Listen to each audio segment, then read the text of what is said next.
chilling on my couch right now, and I wanted to talk about something that I've been thinking about for a little second, and it's basically this concept that technology has actually frozen us in time, which might sound a little ironic because it has advanced us so far along into humanity and uncovered so many things we didn't know about the world currently, in the past, in the future, whatever. It predicts so much.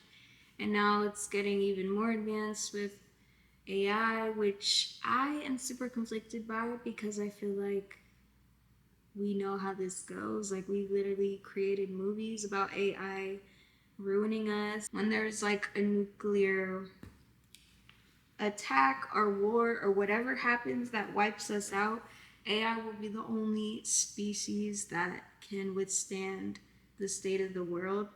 That's just my belief. So naturally, I feel like I'm a little turned off by it because it's what could definitely be our downfall. But I mean, we are our downfalls. And I've always believed that humans are just too advanced. Like, we're too advanced for our own good. And we're so advanced that we fear boredom. That's like one of the things about us. Like, we can't be bored. We have to figure out what to do and like what to fill our time up with. But other species, other animals don't worry about boredom. They'll sit around all day and they'll hunt, they'll mate, and then they'll just be bored. But we cannot be bored. So I do believe technology has frozen us in time because we are always talking about how great the past was, how amazing it was, how edgy it all was, how serene it felt. And I feel like people are just always reminiscing on the past. But how often or how common was it for the generations before us to be so nostalgic? Like, I genuinely believe our generation with technology has become hyper nostalgic because we're constantly seeing all the documentation of the past that technology introduced into our lives. Whereas people from like the year 1900, I don't think they were super nostalgic about the year like 1890. They were probably just like, that was 10 years ago, and yeah, who fucking cares? Life goes on because there wasn't that much documentation of the past. Like, maybe you would read something about it and go on about your day, but you don't have millions of photos, millions of images, millions and trillions and zillions of relics of the past. We literally have a documentation of every major event, of not even just every world event, but like every major event that happens to every person personally. I'm documenting every birthday. So is the girl next to me. So is my neighbor. So is the person across the street. It's actually insane. And there's no wonder I get on TikTok and I see like Tuscany homes, when Tuscany homes were a thing, and it just is like this montage of like Barnes and Noble and a Starbucks Frappuccino and a Tuscan home.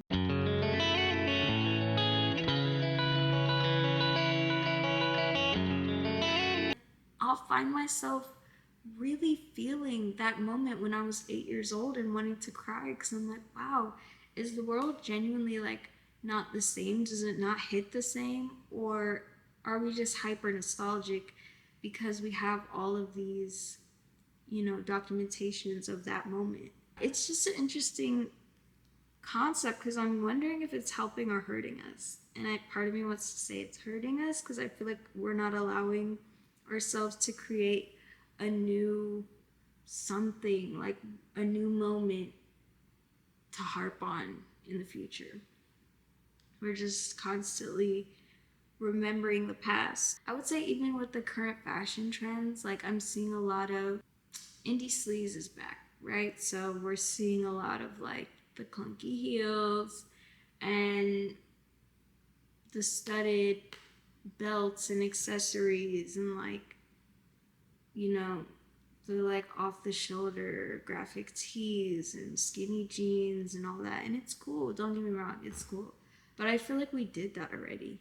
And I also feel like this is newer for me, I would say, because I think when I was like in my early 20s, like I'm 26 now, when I was in my early 20s, I genuinely remember everyone being a little bit more original when it came to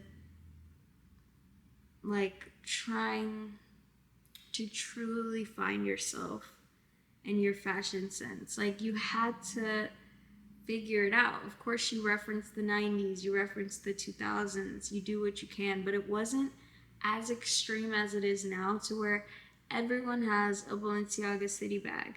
Everyone has the Isabel Marant wedge sneaker. It's like that's not how it used to be, you know? We used to thrift and I was dressing like a cowgirl. I think everyone prioritized being an individual a little bit more back when I was like 20, 21. Whereas now it's like these young girls, everything good on the real is sold out. Things that people are wearing Jeremy Scott Adidas again. And I'm like, wow, I never saw that coming. Harp on the past, nostalgia, nostalgia, nostalgia. And it just makes me wonder, like, what do we have that's current? You know, like, what is our 2025 thing gonna be for the kids 10 years from now? Like, what are they gonna have to remember this moment? Are they gonna even care about remembering this moment? Because I feel like all these moments feel very, very 2D in a way, where it just doesn't feel real. It just makes me wonder, like with technology, if it didn't exist, if we didn't have the insane amount that we do have, we wouldn't have references, right? So if I was having a photo shoot tomorrow, I would have to really sit down, close my eyes, and come up with an original idea. Whereas now I have Pinterest, I have Tumblr, I have movies, I have TikTok, Instagram. I have like the world is my oyster when it comes to references. If I wanted to reference an image from 300 years ago, I could find it like this. And the originality is like on the back burner because what is an original thought these days? And I suffer from it too. Like as an artist, I try to be as original as possible. And I think with my paintings, I can honestly say that is like 100% me, 110% me. I don't reference anyone's paintings and get inspired and try to do something like them. I 100% come up with it, bring it to life. But when it comes to like images and fashion, I don't think I can honestly say like I'm 100% original. I probably take from a little bit of everything that I've ever seen. And then having Instagram and having like that track record of, oh, I wore that 2 years ago. Like you have your own personal archive and it's just fucking insane. But yeah, I was drawn to make this video because what's it gonna give? Like 10 years from now, are we gonna have a moment to remember in 2025? I think that's also why I really love traveling to like cities that aren't as advanced in ways, like maybe not as technologically advanced, or maybe they don't prioritize the newest and the cleanest and like the freshest technology. Like it just feels a little bit more real. Like I would say Portugal is one of my favorite places to be just because it feels like you're walking into, and I want to say 2008, but then I'm kind of doing what I'm talking about, but it feels like things are just more simple. Like I'm not going to even put a year on it. I'm just going to say that things feel more simple. And I think as a human, like we really need to start prioritizing our nervous systems. And we aren't built for all this. Like we think we're built for all that, but we did that to ourselves. I don't think the world was ever built for all this technology. It was built for us to experience, to feel, to see, to hear, to eat, to laugh, to love. But when you bring like a screen into the mix, that's where that matrix like disconnection comes in. And when you go places like I said, like Portugal, um, or probably even Spain, you have that moment where you're like, okay, I'm in the grocery store and like everything isn't the newest, the biggest, the coolest. I'm at the gym and everything isn't the most updated, but it just feels like this is enough for me.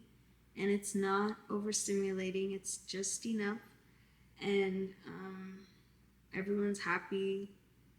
It doesn't feel like gluttonous in a way. Like, I don't know, I just miss that. And I think my whole existence is essentially me getting to a place where that can be my life all the time so that I don't have to be nostalgic about something as simple as like a Tuscan home and Barnes and Noble in 2008. Like, we lost the fucking plot? I don't know. Like, we don't have to be so hung up on that era because was it all that? I think it's just more so our nervous systems were not as up in flames back then. Everything felt good and it just felt like, yeah, you can get a joy from going to your local coffee shop and going to grab a book that you have been eyeing on whatever the fuck, and you can be at peace with that being your life. You don't have to like watch someone live through a screen, or you don't have to imagine and envy and like crave. You can just be.